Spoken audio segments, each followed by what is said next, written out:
Assalamualaikum warahmatullahi wabarakatuh. Apa kabar sahabat Al-Fatah yang dimuliakan Allah? Semoga kita dalam keadaan sehat, dilimpahkan rezekinya dan diberikan keberkahan dunia dan akhirat. Amin ya robbal alamin.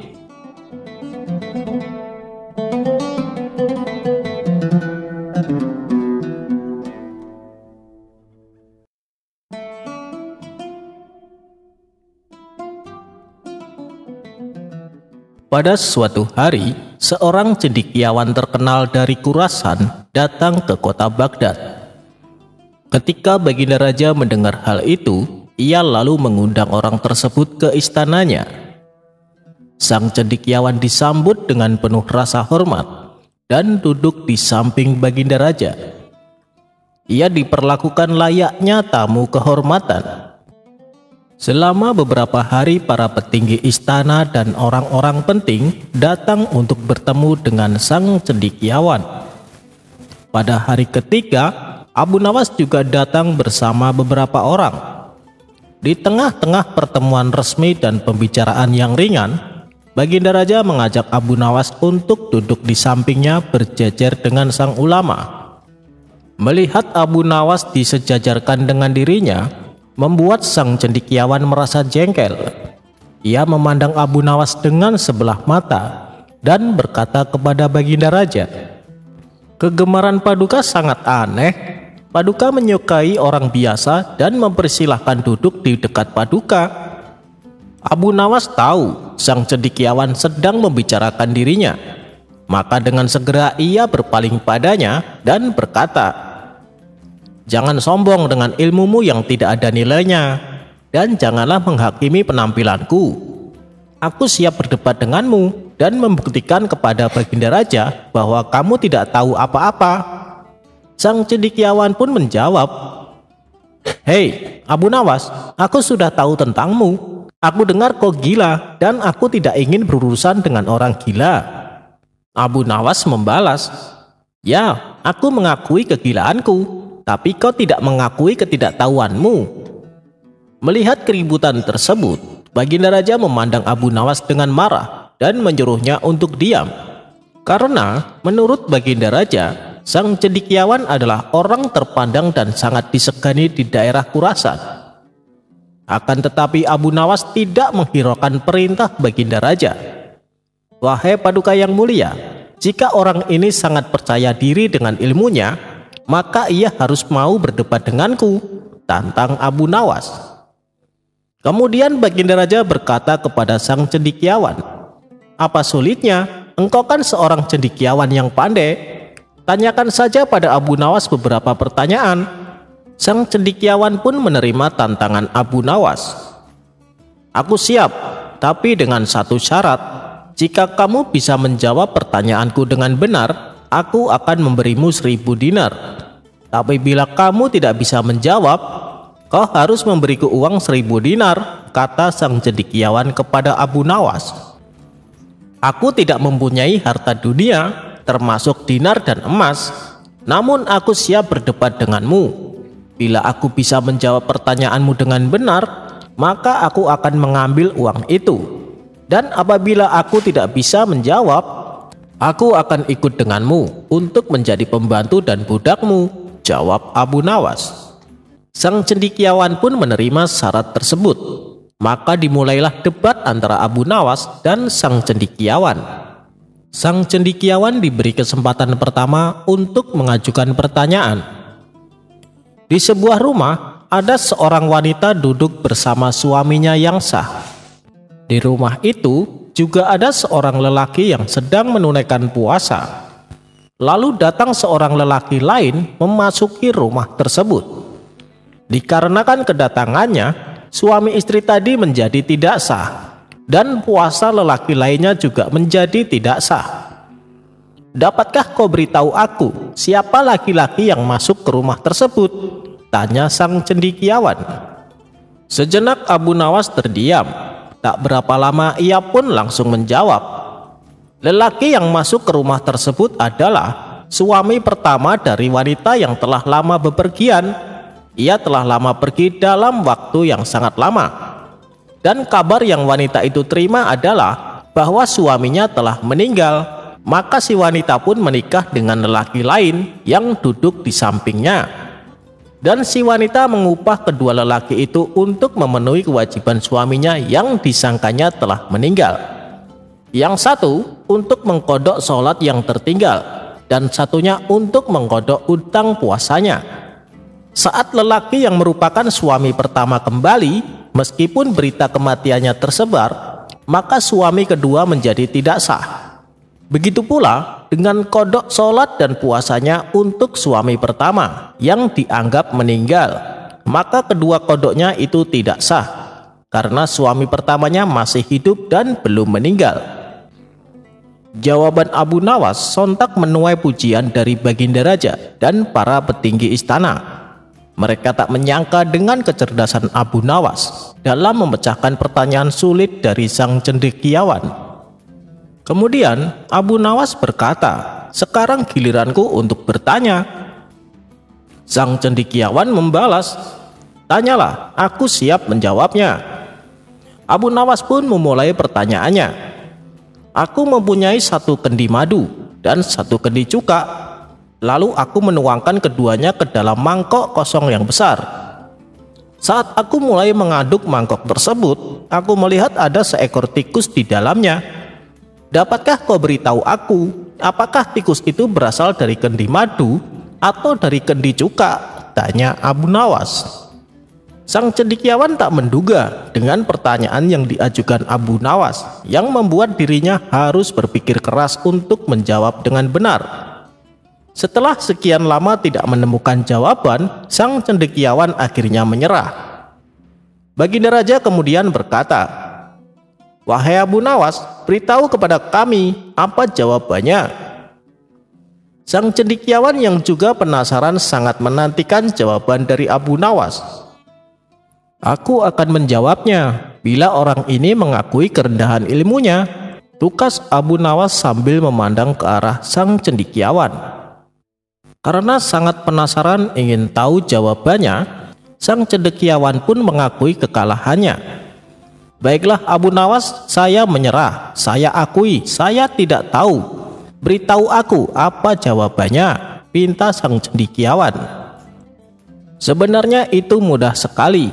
Caranya, kita keluarkan tikus itu, lalu mencucinya dengan air. Kemudian kita bedah perut tikus. Jika perutnya berisi cuka, maka tikus itu berasal dari kendi cuka, karena sebelumnya tikus tersebut masuk ke dalam kendi cuka. Kalau perutnya berisi madu, maka tikus itu berasal dari kendi madu, karena sebelumnya tikus tersebut masuk ke dalam kendi madu," kata Abu Nawas menjelaskan. Semua orang yang ada dalam pertemuan terpana dengan kecerdasan Abu Nawas. Baginda Raja pun tak henti-hentinya memuji. Sementara si cendekiawan menundukkan kepalanya sambil menahan rasa malu. Karena awalnya meremehkan kecerdasan Abu Nawas, bahkan sampai menganggapnya sebagai orang gila. Sesuai kesepakatan, Abu Nawas mendapat 1.000 dinar untuk dibawanya pulang. Pertanyaan yang diajukan Abu Nawas memang sekilas terlihat sederhana, tapi sangat sulit untuk dijawab bila tidak jeli dan cermat menyikapinya. Tidak seperti pertanyaan yang diajukan oleh sang cendekiawan. Awal pembahasan kalimatnya jelimet dan butuh waktu untuk memahaminya, tapi dengan mudahnya dijawab oleh Abu Nawas.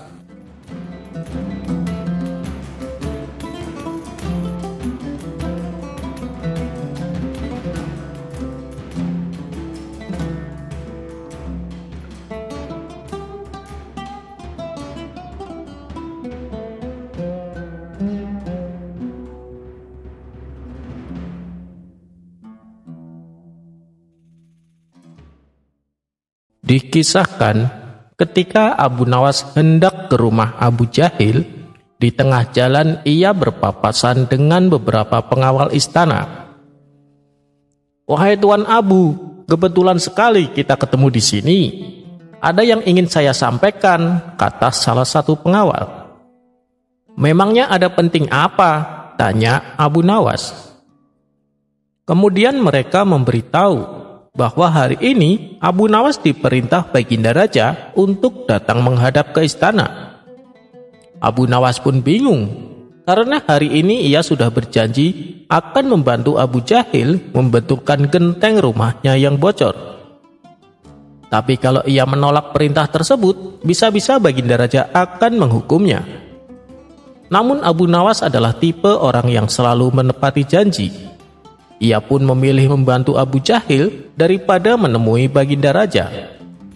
Akhirnya ia menemukan solusi supaya tidak perlu datang ke istana tanpa mendapatkan hukuman sang raja. Ia lalu berkata kepada para pengawal bahwa dirinya tidak bisa menghadap sang raja karena ada suatu alasan. Mendengar penjelasan Abu Nawas, mereka pun mengucapkan bela sungkawa dan pergi berlalu dari hadapan Abu Nawas. Sementara Abu Nawas kembali melanjutkan perjalanannya menuju rumah Abu Jahil. Setibanya di sana, Abu Nawas disambut hangat.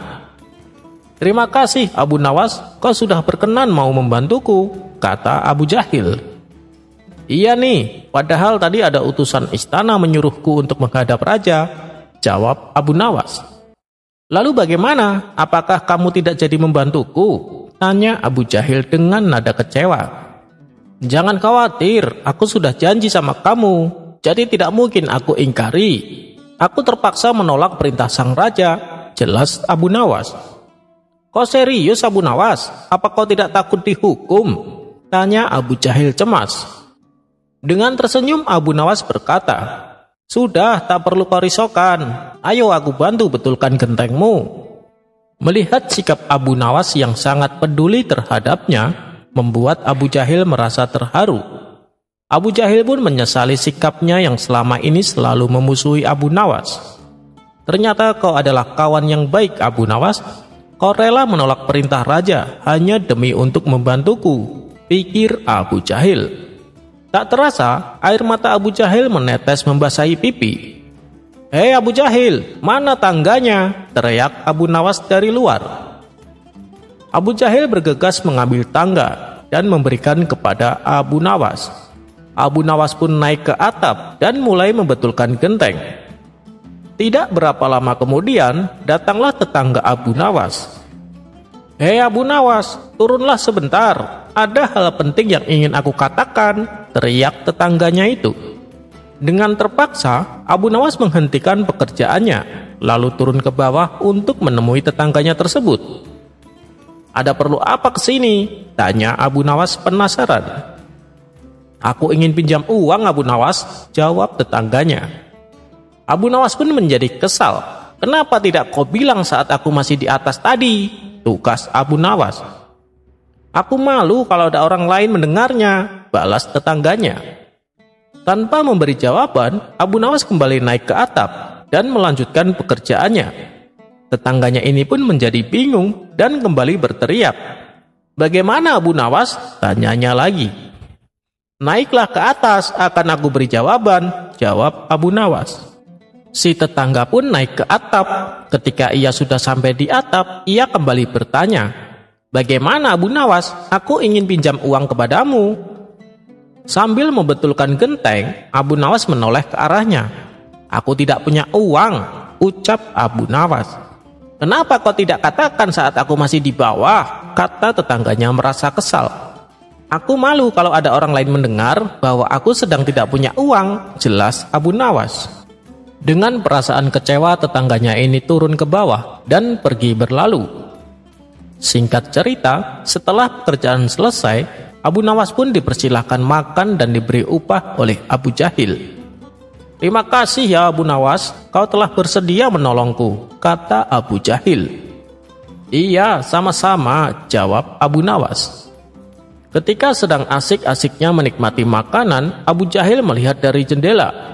Beberapa utusan istana berjalan menuju ke arah rumahnya. "Hei Abu Nawas, sepertinya ada orang-orang istana hendak kemari. Sembunyilah, pasti mereka sedang mencarimu," kata Abu Jahil. "Bukan aku yang harus bersembunyi, tapi kamu yang harus sembunyi," balas Abu Nawas. "Maksudmu gimana? Kenapa aku?" tanya Abu Jahil heran. "Begini, tadi pagi waktu aku menolak dipanggil ke istana, Aku beralasan kawanku yang bernama Abu Jahil meninggal. Makanya sekarang cepat sembunyi sebelum mereka melihatmu, ucap Abu Nawas. Jadi tujuan mereka datang kemari untuk melayat jenazahku? Tanya Abu Jahil. Iya, benar. Ayo cepat sembunyi, perintah Abu Nawas. Kurang ajar kau Abu Nawas, sudah ku bela-belain sampai menangis karena terharu dengan pengorbananmu. Ternyata kau masih saja berbuat usil padaku, kata Abu Jahil geram.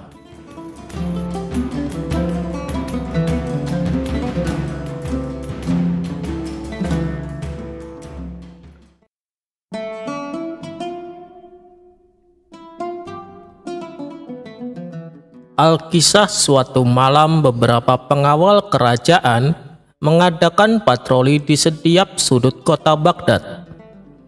Hal ini untuk mencegah tindakan kejahatan terutama aksi pencurian di malam hari. Mereka menyusuri ruang-ruang lorong yang memungkinkan rawan dengan aksi kejahatan. Di tengah jalan, para prajurit kerajaan ini dikejutkan oleh sosok orang yang berjalan sendirian. Orang tersebut berjalan dengan sempoyongan dan omongannya meracau tak jelas. Mereka lalu dengan sigap menangkap orang tersebut. Dan ternyata dia adalah Abu Nawas yang dalam kondisi mabuk berat. Tuan Abu Nawas, karena Anda telah melakukan pelanggaran, maka terpaksa kami bawa Anda menghadap Baginda Raja. Saat ditangkap, omongan Abu Nawas malah semakin meracau. Akan tetapi, ia tidak menolak untuk ditahan. Abu Nawas pun lalu digelandang ke dalam penjara dan menahannya semalaman. Setelah esok paginya, saat kondisi Abu Nawas sudah sadar kembali, ia pun dihadapkan kepada Baginda Raja untuk menerima hukuman. Ada apa ini pengawal? Kenapa engkau membawa Abu Nawas dengan tangan terikat? Tanya Baginda Raja.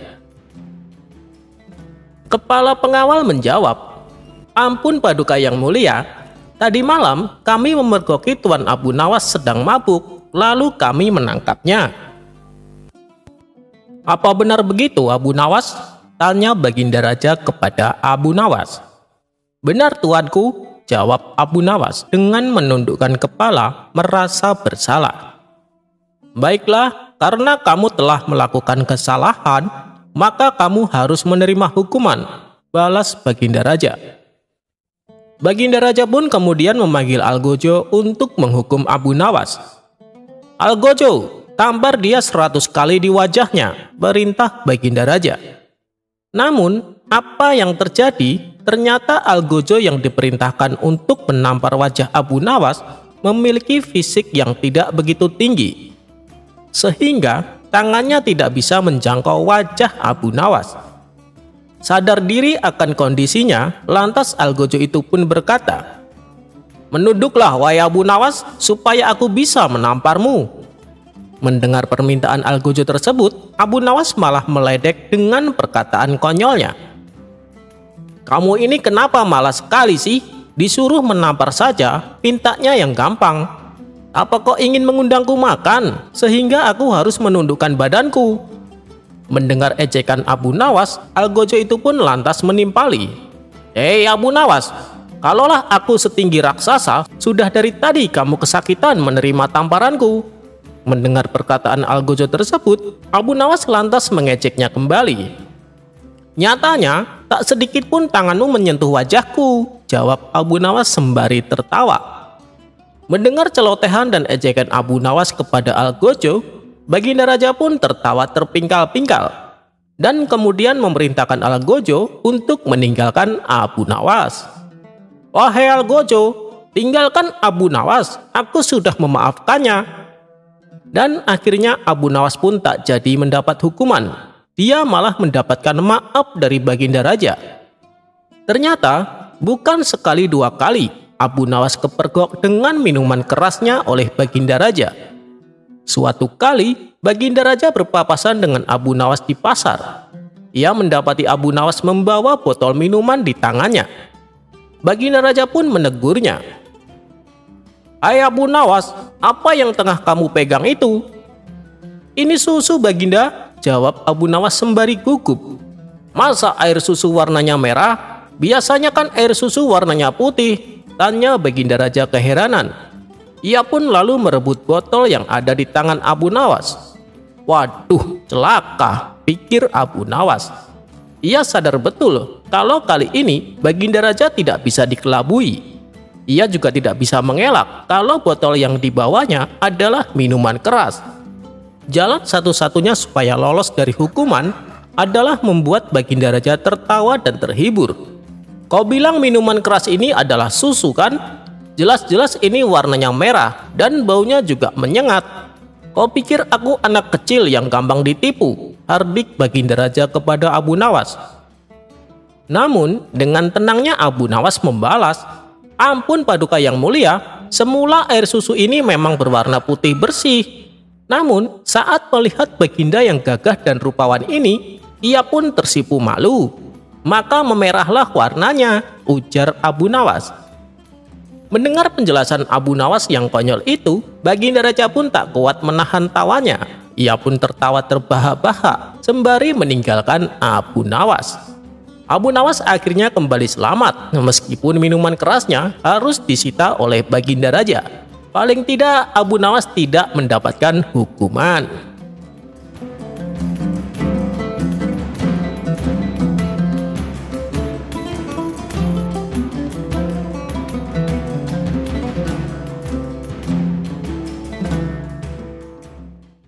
Abu Nawas cerdas sekali, bisa memberi solusi atas kesusahan Baginda Raja. Berawal suatu malam, Raja tidak bisa tidur. Matanya belum bisa diajak istirahat. Maklum saja, pikirannya sedang tidak tenang. Gara-garanya, seorang pemuda membawa masalah pelik pada siang hari sebelumnya. Masalahnya muncul ketika siang itu seorang pemuda datang ke kota Baghdad menghadap Baginda Raja, raja yang adil, arif dan bijaksana. Ketika raja sedang duduk di balairung bersama beberapa orang menteri. "Hei anak muda, engkau berasal dari mana?" tanya Baginda kepada pemuda tersebut. "Ya tuanku Syah Alam," jawab sang pemuda. "Ampun beribu ampun, adapun hamba ini berasal dari negeri Kopiah." "Apa maksudmu datang kemari? Ingin berdagang?" tanya Baginda Raja lagi. "Ya tuanku, hamba datang kemari ingin mengadukan nasib hamba," jawab si saudagar. "Katakan maksudmu supaya bisa kudengar," perintah Baginda Raja. Saudagar kaya ini bercerita telah bertahun-tahun berumah tangga namun tidak kunjung punya momongan. Allah Subhanahu wa Ta'ala belum menakdirkan dirinya memiliki anak. Maka ia berkata kepada istrinya untuk bernazar kepada Allah Subhanahu wa Ta'ala. Jika diberi anak laki-laki, akan memotong kambing yang besar dan lebar tanduknya sejengkal. Kemudian dagingnya disedekahkan kepada fakir miskin. Keinginan itu ternyata dikabulkan Allah Subhanahu wa Ta'ala. Istrinya pun hamil dan melahirkan bayi laki-laki yang sehat walafiat. Kemudian sang saudagar menyuruh beberapa orang untuk mencari kambing besar yang bertanduk selebar jengkal. Dengan pesan, beli saja kambing itu berapapun harganya, tidak usah ditawar lagi. Ternyata usaha tersebut gagal total. Sulit memperoleh kambing dengan lebar tanduk sejengkal. Kambing yang ada paling-paling selebar 3-4 jari. Akibatnya, saudagar itu merasa kesulitan. Tidur pun tidak nyenyak. Terpikir olehnya untuk mengganti nazarnya tersebut dengan 10 ekor kambing sekaligus. Yang penting kan kambing, bukan hewan lain. Namun, rencana tersebut akan dikonsultasikan dulu dengan beberapa orang penghulu di negeri itu. Ia telah mengadu kepada seorang penghulu. Pas kebetulan saat itu datang di rumah penghulu sedang banyak orang. Rupanya ada pertemuan para penghulu seluruh negeri. "Apa maksud kedatangan Anda kemari?" tanya penghulu yang tertua. "Ya Tuan Kadi, hamba mempunyai nazar yang sulit dipecahkan. Lalu ia menguraikan kendala yang dihadapi dan rencana penggantiannya. Ternyata para kadi itu tidak berani memberikan rekomendasi untuk mengganti Nazar. Mereka bahkan menyuruh saudagar tersebut terus mencari kambing bertanduk sejengkal, dimanapun dan kemanapun sesuai nazar semula.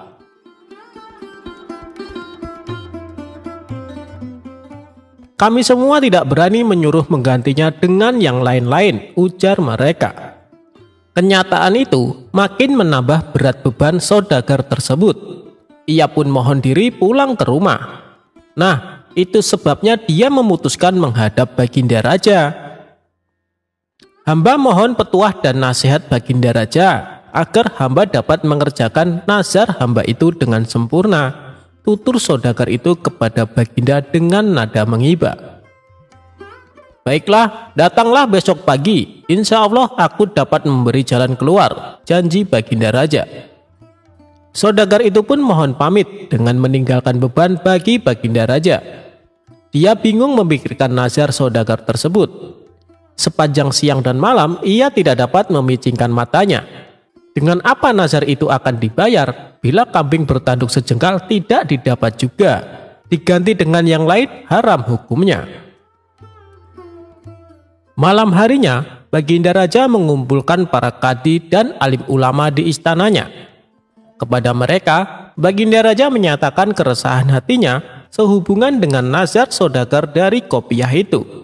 Tolong berikan pertimbangan kepadaku malam ini juga, karena aku sudah terlanjur berjanji kepadanya untuk menerimanya menghadap esok pagi, atau aku akan mendapat malu besar.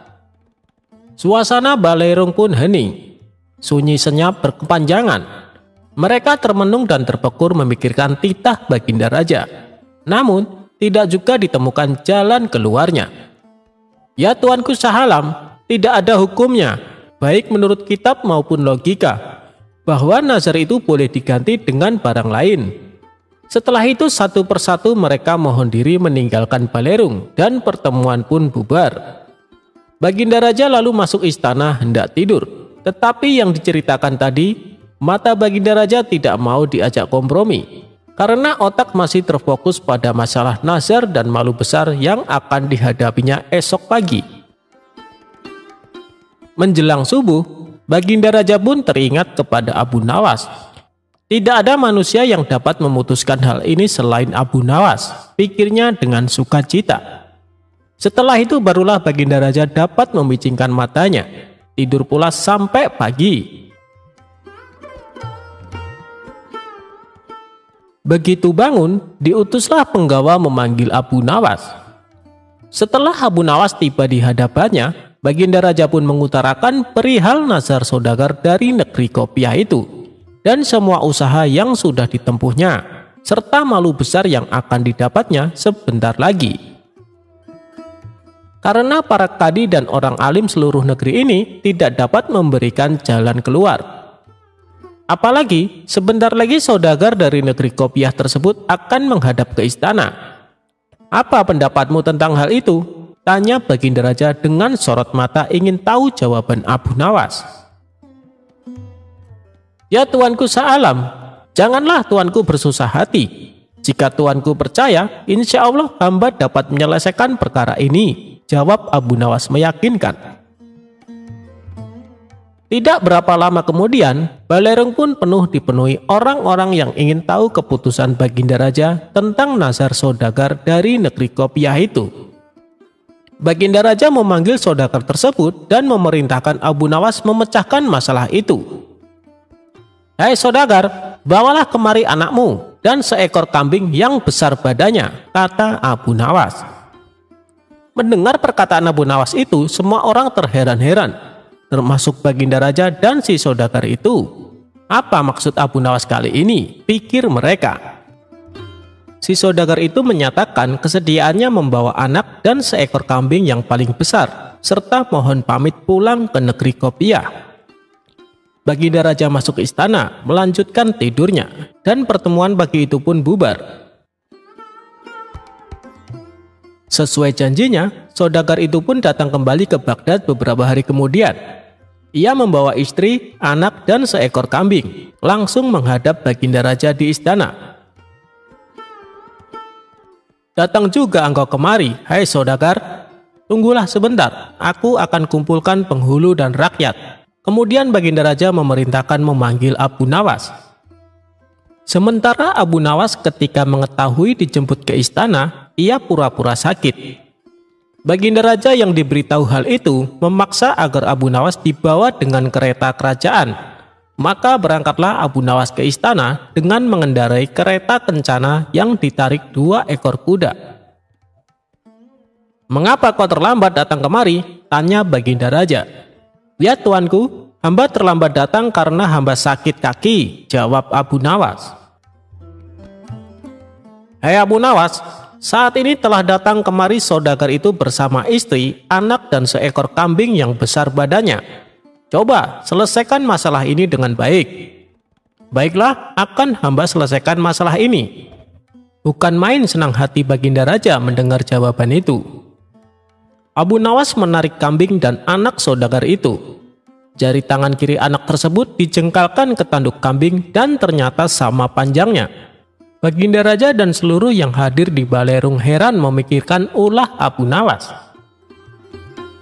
"Ya tuanku, hamba mohon ampun. Jika hamba tidak salah ingat, saudagar itu mengatakan bahwa lebar tanduk kambing itu sejengkal. Karena yang dinazarkan anak ini, jari anak inilah yang hamba jengkalkan ke tanduk kambing itu. Dan ternyata pas benar. Jadi kambing ini boleh disembelih untuk membayar nazar. Itulah pendapat hamba. Jika salah, hamba serahkan keputusannya kepada Baginda Raja dan semua orang yang hadir di sini." "Pendapat Abu Nawas aku kira benar," kata Baginda Raja dengan sangat meyakinkan.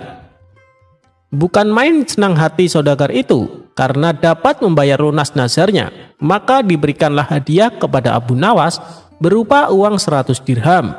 Kemudian ia mohon pamit kepada Baginda Raja dan pulang ke negerinya.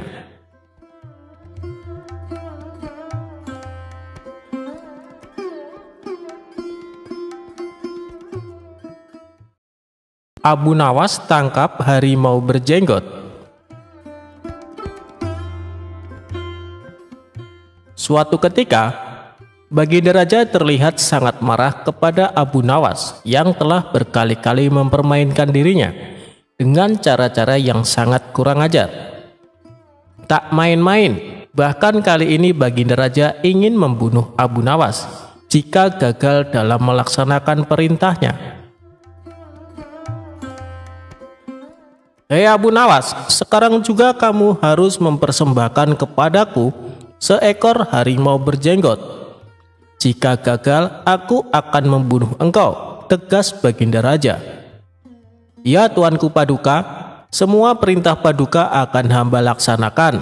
Namun untuk yang satu ini, hamba mohon waktu 8 hari, jawab Abu Nawas. Setelah percakapan itu, Abu Nawas pulang ke rumahnya. Sepertinya ia sudah menangkap gelagat bahwa kali ini Baginda Raja memang sangat marah kepadanya. Baginda Raja rupanya sedang mencari akal agar dapat mencelakakan Abu Nawas. "Jadi aku juga harus berhati-hati," pikir Abu Nawas dalam perjalanan.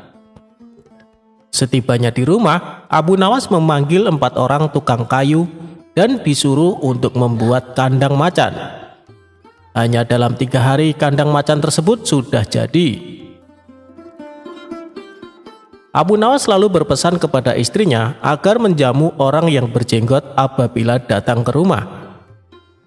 "Istriku, jika nanti engkau mendengar aku mengetuk pintu, suruh dia masuk ke dalam kandang itu," kata Abu Nawas sambil menunjuk kandang macan itu. "Baik suamiku," jawab istrinya. Ia kemudian bergegas pergi menuju musola dan membawa sajadah. "Hei Abu Nawas, tumben sholat di sini?" tanya imam dan penghulu musola itu. "Sebenarnya saya mau menceritakan hal ini kepada orang lain, tapi kalau tidak kepada tuan penghulu, kepada siapa lagi saya mengadu?" jawab Abu Nawas. "Tadi malam saya ribut dengan istri saya, itu sebabnya saya tidak mau pulang ke rumah." Abu Nawas melanjutkan ceritanya. Pucuk dicinta ulam pun tiba. Kubiarkan Abu Nawas tidur di sini, dan aku pergi ke rumah Abu Nawas menemui istrinya. Sudah lama aku menaruh hati kepada perempuan cantik itu, pikir penghulu itu yang duduk di depan Abu Nawas. Abu Nawas, bolehkah aku menyelesaikan perselisihan dengan istrimu itu? Tanya sang penghulu. Silahkan, hamba sangat berterima kasih atas kebaikan hati Tuan, jawab Abu Nawas. Tak menunggu waktu lama, penghulu itu pergi ke rumah Abu Nawas dengan hati berbunga-bunga dan dengan wajah berseri-seri. Setelah sampai, ia mengetuk pintu rumah Abu Nawas. Begitu pintu terbuka, ia langsung menghampiri istri Abu Nawas dan diajak untuk bersanding. Hei Adinda, apa gunanya punya suami jahat dan melarat? Lagi pula Abu Nawas tak karuan. Lebih baik kamu jadi istriku. Kamu dapat hidup senang dan tidak kekurangan sesuatu apapun, kata penghulu itu. Baiklah jika keinginan Tuan demikian, jawab istri Abu Nawas. Tak berapa lama kemudian, terdengar pintu rumah Abu Nawas diketuk oleh seseorang. Ketukan itu membuat penghulu kaget dan kebingungan kemana ia harus bersembunyi. Tuan, silakan bersembunyi di dalam kandang itu, kata istri Abu Nawas sambil menunjuk kandang yang terletak di dalam kamar Abu Nawas. Tanpa pikir panjang lagi, penghulu itu masuk ke kandang itu dan menutupnya dari dalam. Sedangkan istri Abu Nawas segera membukakan pintu sambil menengok ke kanan dan kiri. Abu Nawas lalu masuk ke rumah. Hei istriku, apa yang ada di dalam kandang itu? Tanya Abu Nawas. Tidak ada apa-apa, jawab istrinya. Apa putih-putih itu? Tanya Abu Nawas dengan penasaran. Lalu melihat penghulu itu gemetaran karena malu dan ketakutan. Setelah 8 hari, Abu Nawas memanggil 8 kuli untuk memikul kandang itu ke istana. Para warga ternyata sudah geger, ingin melihat harimau berjenggot. Karena seumur hidupnya, mereka tidak pernah melihat harimau berjenggot. Jangankan melihat, mendengar harimau berjenggot pun belum pernah. Mereka terheran-heran akan kehebatan Abu Nawas yang telah memiliki seekor harimau berjenggot. Tetapi begitu melihat penghulu di dalam kandang itu, mereka tidak bisa bilang apa-apa. Selain mengiringi kandang itu sampai ke istana, hingga menjadi arak-arakan panjang, si penghulu menjadi sangat malu. Tak lama kemudian, sampailah iring-iringan itu ke dalam istana. Hei Abu Nawas, apa kabar? Apakah kamu sudah berhasil mendapatkan harimau berjenggot? Tanya Baginda. Dengan berkat dan doa tuanku, alhamdulillah hamba berhasil, jawab Abu Nawas. Maka dibawalah kandang itu ke hadapan Baginda Raja. Ketika Baginda hendak melihat harimau tersebut, si penghulu memalingkan mukanya ke arah lain dengan muka merah padam karena perasaan malu bercampur takut. Tiba-tiba Baginda Raja menggeleng-gelengkan kepala dengan takjub. Sebab menurut penglihatan Baginda, yang ada di dalam kandang itu adalah penghulu musola. Abu Nawas buru-buru menimpali. Ya tuanku, itulah harimau berjenggot. Tapi Baginda tidak cepat tanggap. Ia termenung sesaat karena penghulu dikatakan harimau berjenggot. Tiba-tiba Baginda bergoyang ke kiri dan ke kanan seperti orang berdoa. Penghulu, kata Baginda. Ya tuanku Paduka, perlukah memberitahukan kenapa hamba dapat menangkap harimau berjenggot ini di rumah hamba sendiri, kata Abu Nawas. Baginda Raja menganggukkan kepala tanda setuju. Abu Nawas pun menceritakan apa yang terjadi sebelumnya kepada Baginda Raja. Ya, aku maklum sudah, ujar Baginda Raja sambil menoleh ke kandang itu dengan mata berapi-api. Melihat hal itu, Baginda sangat murka kepada sang penghulu. Sebab ia semestinya menegakkan hukum, ia pula yang melanggarnya, ia telah berkhianat. Baginda segera memerintahkan punggawa mengeluarkan penghulu dari kandang dan diarak keliling pasar. Setelah sebelumnya dicukur botak agar diketahui oleh seluruh rakyat betapa aibnya orang yang berkhianat.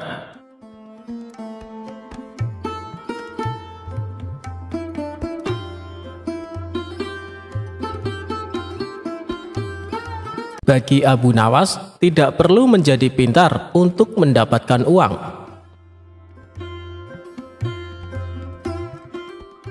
Abu Nawas memiliki tetangga, sebut saja Abu Jahil. Abu Jahil selalu merasa lebih pintar dari Abu Nawas. Tetapi Abu Nawas enggan meladeni ketika dia mengajak bermain tebak-tebakan karena tidak mau mempermalukannya. Suatu ketika, Abu Jahil tengah nongkrong di warung bersama beberapa orang. Dengan sesumbar Abu Jahil mengatakan bahwa Abu Nawas takut ketika diajak tebak-tebakan. Teman-teman Abu Jahil setengah tidak percaya, sebab mereka tahu kecerdikan Abu Nawas.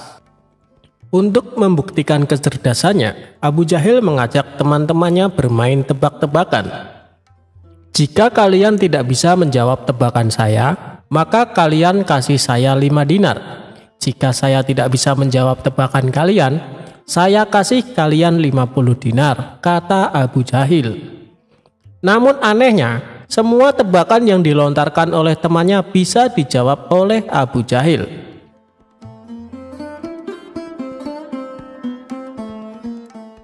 Tak lama kemudian, Abu Nawas datang.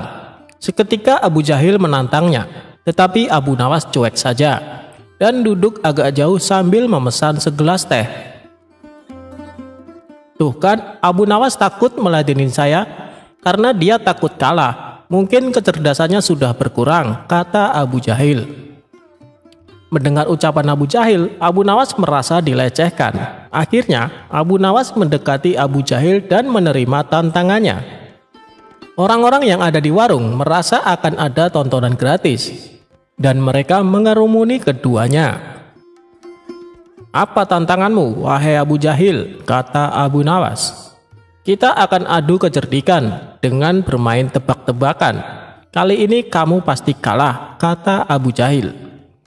Lantas seperti apa peraturannya, wahai Abu Jahil? Tanya Abu Nawas. Jika kamu tidak bisa menjawab tebakan saya, maka kasih saya 5 dinar. Jika saya tidak bisa menjawab tebakanmu, saya kasih kamu 50 dinar, kata Abu Jahil. Akhirnya Abu Nawas menyetujui aturannya. Tetapi Abu Jahil meminta agar mengajukan pertanyaannya terlebih dahulu. Tebak-tebakan pun dimulai. Berapa jarak bumi dengan langit? Tanya Abu Jahil. Mendengar pertanyaan seperti itu, Abu Nawas terkejut. Lalu Abu Nawas merogoh sakunya dan memberikan uang 5 dinar ke Abu Jahil. Sekarang giliran Abu Nawas memberikan pertanyaan. Hewan apa yang kakinya 3? Tanya Abu Nawas. Mendengar pertanyaan itu, Abu Jahil juga kaget. Tetapi ia berpikir keras untuk mencari jawaban. 1 jam kemudian, dia belum bisa menemukan jawabannya. Akhirnya ia terpaksa memberikan 50 dinar ke Abu Nawas. Memangnya hewan apaan, Abu Nawas? Tanya Abu Jahil penasaran. Mendengar pertanyaan itu, Abu Nawas memberinya 5 dinar. Saya butuh jawaban, bukan uang, kata Abu Jahil. Saya tidak tahu jawabannya, makanya saya kasih 5 dinar. Kan begitu aturannya, kata Abu Nawas. Sekarang giliran saya bertanya, lanjut Abu Nawas. Hewan apa yang kakinya 3? Tanya Abu Nawas. Kan sudah ditanyakan, kenapa ditanyakan lagi? Protes Abu Jahil. Kamu kan belum bisa menjawabnya. Tadi kan aku kasih kamu 5 dinar karena tidak bisa menjawab pertanyaan yang sama, kata Abu Nawas. Untuk itu, terpaksa Abu Jahil memberikan 50 dinar lagi untuk Abu Nawas. Tebak-tebakan pun berakhir dengan Abu Jahil pergi dengan wajah malu dan kesal, sementara Abu Nawas tertawa cekekekan. Dalam permainan itu, Abu Nawas untung 90 dinar dengan bermodal pertanyaan hewan berkaki 3.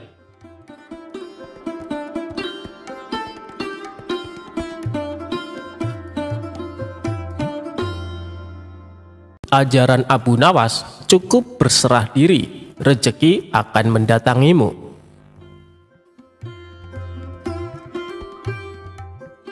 Suatu hari, Baginda Raja mengundang sejumlah ulama untuk berkumpul di istana.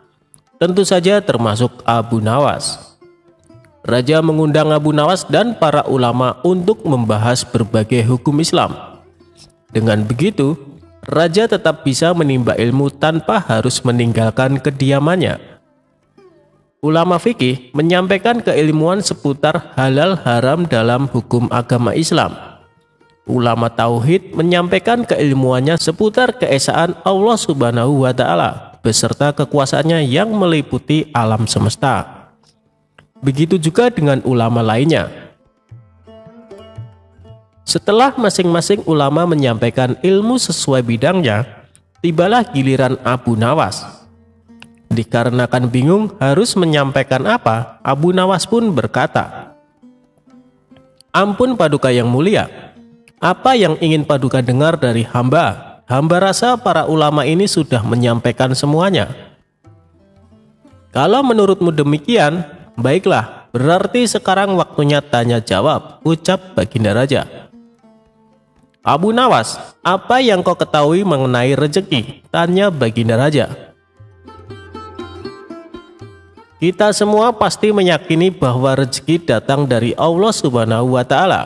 Sebagaimana dalam firman-Nya, tidak ada suatu binatang melata pun di bumi melainkan Allah lah yang memberi rezekinya," jelas Abu Nawas. "Rezeki itu bisa datang dari mana saja Paduka. Kita sebagai manusia cukup bertawakal dengan benar. Niscaya rezeki akan datang kepada kita. Lakukan yang menjadi bagianmu. Selanjutnya biarlah Allah yang mengurus lainnya."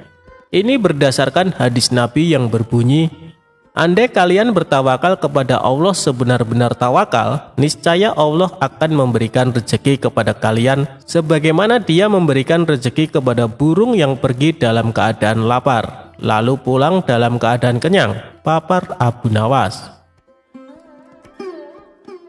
Ternyata pandangan Abu Nawas mengenai rezeki tidak sama dengan para ulama yang hadir. "Wahai Abu Nawas, seandainya seekor burung tidak keluar dari sangkarnya, bagaimana mungkin ia akan mendapatkan rezeki?" tanya salah satu ulama. "Untuk mendapatkan rezeki dibutuhkan usaha dan kerja keras Abu Nawas. Rezeki itu tidak datang sendiri, melainkan harus dicari dan didapatkan melalui sebuah usaha," timpal ulama yang lain. Tapi Abu Nawas bersikukuh dengan pendapatnya, sehingga terjadilah sedikit perdebatan di antara mereka. Tidak ingin debat berkepanjangan, Abu Nawas lalu berkata, "Begini saja, besok kita berkumpul lagi di sini, dan buktikan pendapat kalian di hadapan Paduka Raja." Para ulama itu pun sepakat dengan tawaran Abu Nawas tersebut. Abu Nawas dan para ulama kemudian pamit kepada Baginda Raja meninggalkan istana.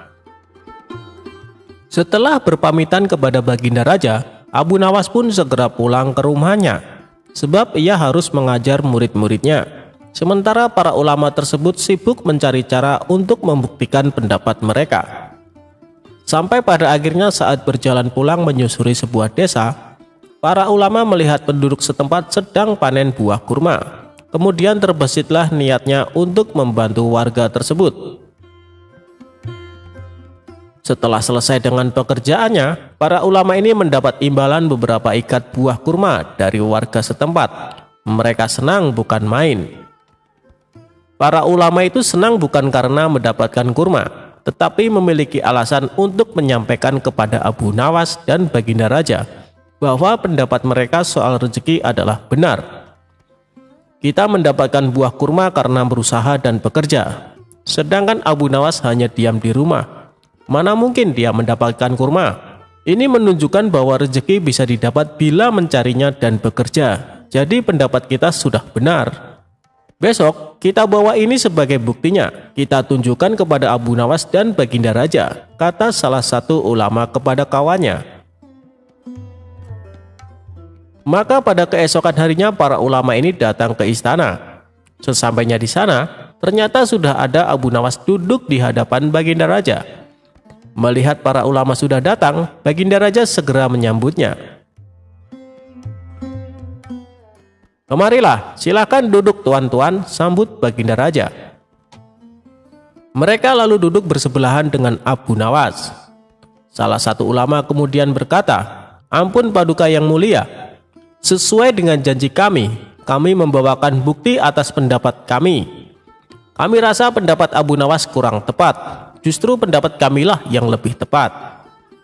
Mendengar hal itu, Baginda Raja pun bertanya, "Bukti apa yang kalian bawa?" Para ulama ini segera menunjukkan beberapa ikat buah kurma dan meletakkannya di hadapan Abu Nawas dan Baginda Raja. "Buah kurma ini kami dapatkan karena kemarin kami bekerja membantu warga panen kurma. Jadi mengenai pendapat Abu Nawas yang mengatakan seseorang cukup bertawakal dengan benar nanti rezeki akan datang sendiri, kami rasa pendapat tersebut kurang tepat Paduka. Pendapat kamilah yang lebih tepat, karena rezeki itu harus dicari. Seandainya kami tidak bekerja membantu warga, kurma ini tentu tidak akan sampai di tangan kami. Sedangkan Abu Nawas kemarin hanya berdiam diri di rumah. Apakah Abu Nawas mendapat kurma seperti kami? Tentu saja tidak Paduka. Karena kemarin Abu Nawas tidak bekerja," kata ulama menjelaskan. "Yang kalian katakan itu benar sekali. Aku sependapat dengan kalian," sahut Baginda Raja. Mendengar itu, Abu Nawas hanya tersenyum serta mengambil kurma dan mencicipinya. Kemudian ia berkata, "Kemarin aku memang hanya di rumah seharian, karena aku harus mengerjakan tugasku sebagai guru, yaitu mengajar murid-muridku. Hari ini saat kalian bercerita tentang kurma, tiba-tiba saja saya jadi kepingin. Alhamdulillah kalian datang bukan hanya membawa ceritanya, tapi juga buah kurmanya untukku. Bukankah ini juga bagian dari rezeki yang datang tanpa sebab, seperti yang hamba ucapkan dulu Paduka? Cukup dengan tawakal yang benar kepada Allah, niscaya Allah akan memberikan rezeki. Lakukanlah yang menjadi tugasmu, selanjutnya biarlah Allah yang mengurus lainnya. Hamba melakukan tugas sebagai guru, lalu Allah mengirim kalian membawakan kurma untukku," ucap Abu Nawas tidak mau kalah. Mendengar penjelasan Abu Nawas, para ulama pun langsung tertawa satu sama lain. "Kamu memang cerdik Abu Nawas," puji Baginda Raja. Sementara para ulama ini meskipun berbeda pendapat tidak saling menyalahkan dan membenarkan pendapatnya sendiri. Begitulah indahnya Islam, saling menghormati meskipun berbeda pendapat.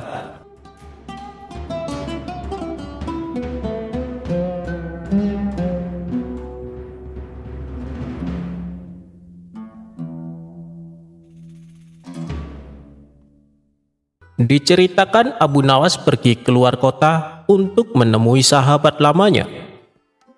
Setibanya di sana, ia langsung menuju rumah sang sahabat. Ternyata rumah sahabatnya itu sudah tidak berpenghuni. Tidak ingin perjalanannya sia-sia, Abu Nawas terus mencari keberadaan sahabat lamanya itu. Dia pun bertanya kepada orang-orang di sekitar yang kebetulan melintas. "Maaf kawan, apa kau tahu kemana pindahnya orang yang menghuni rumah itu? Dia adalah sahabatku dan aku ingin menemuinya," tanya Abu Nawas. "Oh, dia sekarang sudah pindah. Dia sudah menjadi saudagar kaya. Tidak mungkin mau menempati rumah kecil dan kumuh seperti itu," jawab orang tersebut. Lalu orang itu menunjukkan alamat baru sahabat Abu Nawas itu. Pergilah Abu Nawas menuju alamat yang ditunjukkan. Sesampainya di sana, betapa terkejutnya Abu Nawas. Sahabat lamanya kini menempati rumah megah dan indah. Ia kemudian mengetuk pintu dan mengucapkan salam. Ketika sang sahabat membuka pintu, ia langsung kegirangan melihat kedatangan Abu Nawas. "Silakan masuk Abu Nawas, anggaplah rumah sendiri," sambut sahabatnya penuh sukacita. "Wah, kau hebat sekarang, sudah jadi saudagar kaya. Rumahmu juga besar dan megah," puji Abu Nawas. "Alhamdulillah Abu Nawas, ini semua berkat doa dan kerja keras," balas sahabatnya. Setelah mengobrol panjang lebar, sahabatnya lalu mengeluh tentang keadaan yang sedang dialami. Aku bingung dengan sikap kedua istriku, tutur sang sahabat. Apa? Kau punya 2 istri? Luar biasa. Begini nih, kelakuan orang yang sudah kaya, pasti istrinya lebih dari 1, ledek Abu Nawas. Memangnya kenapa? Kok kamu bingung? Kamu punya banyak harta. Yang penting masing-masing diberikan haknya secara adil. Pasti semuanya akan beres, kata Abu Nawas melanjutkan. Kalau masalah itu sih mudah Abu Nawas, tapi aku dipusingkan dengan sikap kedua istriku. Mereka berdua menuntut perhatian yang lebih setiap kali berkumpul. Mereka selalu saja bertanya kepadaku, manakah di antara mereka yang paling aku cintai? Kalau aku jawab keduanya sama-sama dicintai, mereka tidak mungkin percaya. Tapi aku juga tidak mungkin menyebut salah satu dari keduanya. Yang ada, nanti mereka jadi bertengkar dan menuduhku tidak adil, papar sahabatnya. Abu Nawas selalu mengatakan bahwa keadilan memang tidak sama dengan perlakuan yang sama. Sekalipun misalnya memberi barang yang sama persis. Sahabatnya itu kemudian mendesak Abu Nawas. Bagaimana caranya agar kedua istriku tidak lagi bertanya kepadaku mana yang lebih aku cintai dari mereka? Kemudian Abu Nawas memberi saran agar kedua istri sang sahabat masing-masing diberi batu berwarna biru secara terpisah. Bilang sama kedua istrimu supaya merahasiakannya. Sekarang temuilah mereka di kamar masing-masing, perintah Abu Nawas. Sahabatnya itu segera menuruti saran Abu Nawas. Satu persatu ia memasuki kamar istrinya dan memberikan batu berwarna biru. Wahai istriku, tolong jaga rahasia ini ya, dan simpan rapat-rapat batu ini. Jangan sampai ada yang tahu. Pesan sang sahabat kepada istri pertama dan kedua secara terpisah. Setelah selesai menjalankan perintah tersebut, sahabatnya lalu kembali menemui Abu Nawas. Saranmu sudah aku lakukan, kemudian apa lagi? Tanya dia. Begini, aku akan berpura-pura bertanya dan kamu jawab dengan suara yang lantang, agar kedua istrimu mendengar, ucap Abu Nawas. Lalu, Abu Nawas bertanya dengan suara yang cukup keras. Wahai sahabatku, kedua istrimu sangat cantik, tapi mana yang paling kamu cintai? Sahabatnya itu juga menjawab dengan suara yang tidak kalah lantang. Istri yang paling kucintai dari keduanya adalah dia yang kuberi batu warna di dalam kamarnya. Kedua istri sahabat Abu Nawas itu merasa dirinya yang paling dicintai oleh suaminya.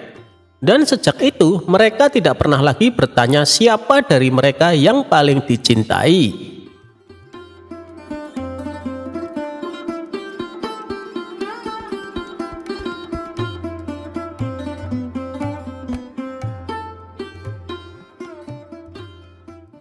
Abu Nawas melarang mendoakan orang mati.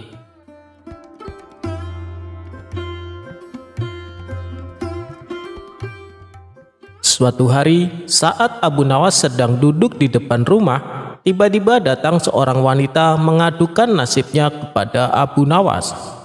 Dengan menangis terisak-isak, si wanita menceritakan masalahnya.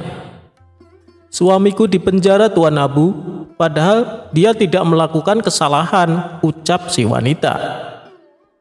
Memangnya suamimu kenapa? Kok sampai dipenjara? Suamiku petani yang miskin, tapi oleh menteri istana, dia disuruh membayar penuh pajaknya. Tentu saja kami tidak mampu. Lalu suamiku meminta keringanan, supaya bayarnya setengah saja. Tapi sang menteri menolaknya. Ia malah menuduh kalau suamiku menentang perintah raja. Akhirnya, suamiku dimasukkan ke penjara, kata si wanita menjelaskan. Oh, jadi itu masalahnya. Baiklah ibu, saya akan membantu supaya suami ibu dibebaskan dari penjara, balas Abu Nawas. Maka Abu Nawas pun membuat siasat supaya dirinya bisa bertemu dengan Baginda Raja untuk mengadukan masalah ini. Pada esok harinya, Abu Nawas sengaja membuat gaduh kota Baghdad dengan ucapannya, baik di pasar maupun di dalam keramaian. Ia selalu meneriakkan kata-kata yang sama. Hei kalian yang suka menyuruh orang sholat, ketahuilah perbuatanmu itu salah dan berdosa. Dan ketahuilah juga, mendoakan orang mati itu perbuatan jahat dan sesat. Akibat perkataannya ini tentu saja membuat masyarakat menjadi geram. Ada pula yang menganggap bahwa Abu Nawas sudah gila. Pernah ada salah satu warga yang menghardik Abu Nawas. Hei Abu Nawas, justru kamu yang sesat dan gila. Jangan pengaruhi orang untuk mengikuti ajaranmu. Namun Abu Nawas hanya tersenyum dan pergi meninggalkannya. Begitulah seterusnya, ia terus menggaungkan ucapannya itu dimanapun tempat ia berada. Karena sudah jengkel dengan ulah Abu Nawas ini, para warga sepakat untuk menangkap Abu Nawas dan dibawanya ke istana. Pada esok harinya, saat Abu Nawas berada di pasar dan hendak melakukan aksinya, orang-orang langsung menangkapnya. Kemudian dengan tangan terikat, Abu Nawas dibawa ke istana untuk dihadapkan kepada Baginda Raja.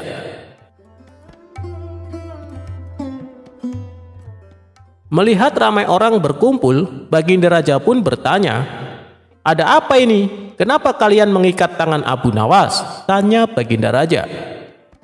Mereka pun lalu menceritakan perbuatan Abu Nawas yang telah membuat gaduh masyarakat. Mendengar pengaduan mereka, Baginda Raja pun langsung naik pitam. Hei Abu Nawas, benar kamu berkata demikian? Tanya Baginda Raja emosi. Benar Paduka yang mulia, jawab Abu Nawas seolah tak bersalah. Kurang ajar kamu ya, kamu telah melukai hati umat Islam dan kamu harus dihukum dengan berat, bentak Baginda Raja. Memangnya salah saya apa Paduka? Bukankah perkataanku itu benar? Protes Abu Nawas. Jelas salah dan kamu pantas dihukum mati, balas Baginda Raja. Coba Paduka tunjukkan di mana letak kesalahan perkataan saya, tanya Abu Nawas berkilah. Bukankah kamu mengatakan menyuruh orang salat itu perbuatan dosa, sedangkan sholat itu kewajiban umat muslim? Bahkan ketika kita bekerja pun, ketika waktu sholat tiba, kita harus meninggalkan pekerjaan untuk menunaikan sholat. Dan orang-orang yang mengumandangkan azan, mereka itu mengingatkan kita dan menyuruh kita untuk sholat. Dengan perkataanmu itu, secara tidak langsung, kamu menuduh mereka yang azan adalah perbuatan dosa. Jawab Baginda Raja bertambah emosi. Sabar dulu Paduka yang mulia, yang saya katakan menyuruh orang sholat, bukan menyuruh orang untuk sholat. Bukankah berdosa menyuruh orang sholat? Kalau mau menyuruh orang sholat, tunggulah sebentar hingga orang tersebut selesai sholatnya, ujar Abu Nawas menjelaskan. Baginda Raja terdiam. Oh, begitu. Lalu bagaimana dengan ucapanmu yang mengatakan mendoakan orang mati itu perbuatan sesat dan jahat? Bukankah kewajiban kita sesama muslim untuk mendoakan orang mati supaya diberi keampunan dan diterima amal ibadahnya? Tapi kamu menganggap itu perbuatan jahat dan sesat. Justru itu adalah perbuatan baik yang bernilai ibadah Abu Nawas, ujar Baginda Raja. Begini Paduka yang mulia, yang saya katakan mendoakan orang mati, bukan mendoakan orang yang sudah mati. Apakah dibenarkan mendoakan seorang mati? Lebih baik kita mendoakan yang baik-baik saja Paduka. Misalnya mendoakan orang supaya sehat, mendoakan orang supaya diberi rezeki yang halal. Jadi di mana letak kesalahan ucapan saya? Coba Paduka Raja tunjukkan, balas Abu Nawas. Seketika Baginda Raja langsung terdiam. Ia mulai merenungi ucapan Abu Nawas. Ya, kamu benar. Tidak ada yang salah dengan perkataanmu.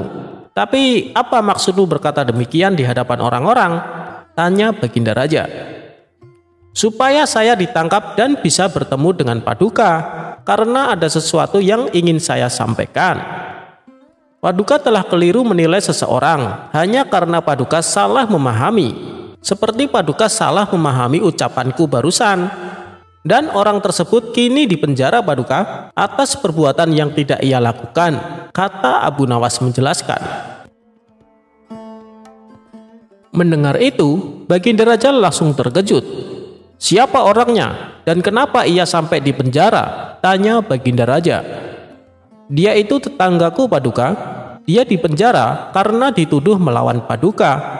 Padahal yang dia lakukan hanya ingin mendapat keadilan atas nasibnya sebagai petani. Dia itu petani miskin yang tak mampu membayar pajak. Jadi dia minta keringanan supaya pajak yang dibebankan kepadanya dipotong 50%. Tapi permintaan itu dianggap sebagai menentang perintah raja, jawab Abu Nawas. Mendengar itu, Baginda Raja pun kemudian berkata, segera bebaskan orang itu dan bawa kemari menteri yang telah berbuat zalim kepada rakyatku, titah Baginda Raja kepada para pengawal. Akhirnya tetangga Abu Nawas pun dibebaskan, sementara menteri yang nakal tersebut langsung dipecat dan dipenjara.